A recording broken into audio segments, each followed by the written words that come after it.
Join us now for an insight with Carl Sommer.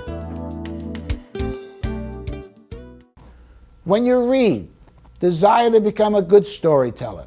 Read with emotion and full of expression. Don't read with a monotone voice. For example, I'm going to pick up a book here. This is the book No One Will Ever Know. And I just like to read a little bit from it to give you some example of how to read. One day some older squirrels stopped by. "Why do your kids stay here eating those small acorns?" yapped the big squirrels rather roughly. Notice what I'm doing. I'm acting. I'm dramatizing the story. Just don't read with a monotone voice. But, I've been doing this for so many. Listen, get out of your shell. Grandpa, don't be so old that you can't learn something. Just try to become an actor. It's your grandkids. Nobody else is seeing it.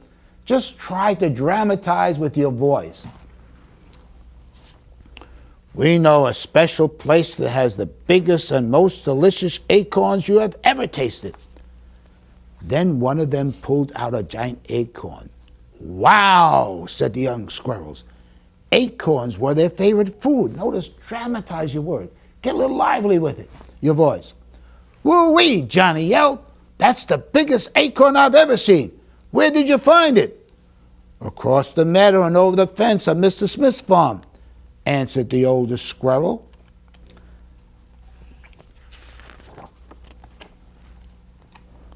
Johnny moaned, "We can't go there."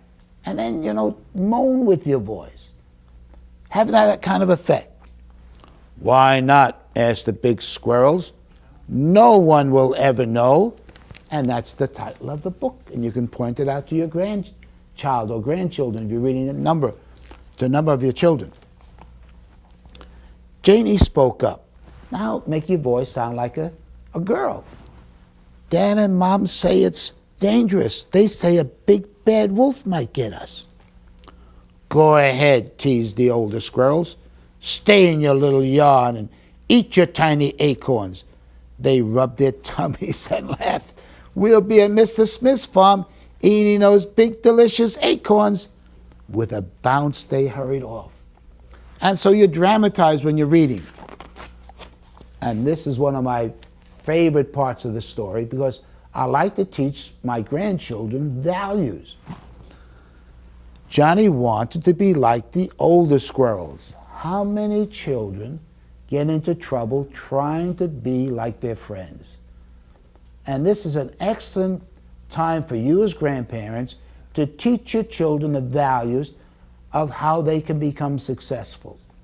I often teach in my lesson books how many problems children will avoid in life if they only listen to their parents. Back up their parents. He spun his cap around and said to Janie, because he wanted to be like the other squirrels. He didn't want to be like himself. "Why don't we go there just once and disobey Dad and Mom?" Janie asked. "That's not right." "If we don't tell anyone," Johnny argued, "no one will ever know."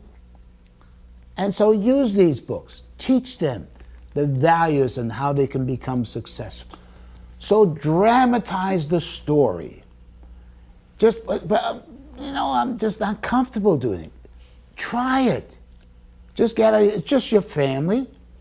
It makes it so much more interesting for your children to hear you acting it out and hamming it.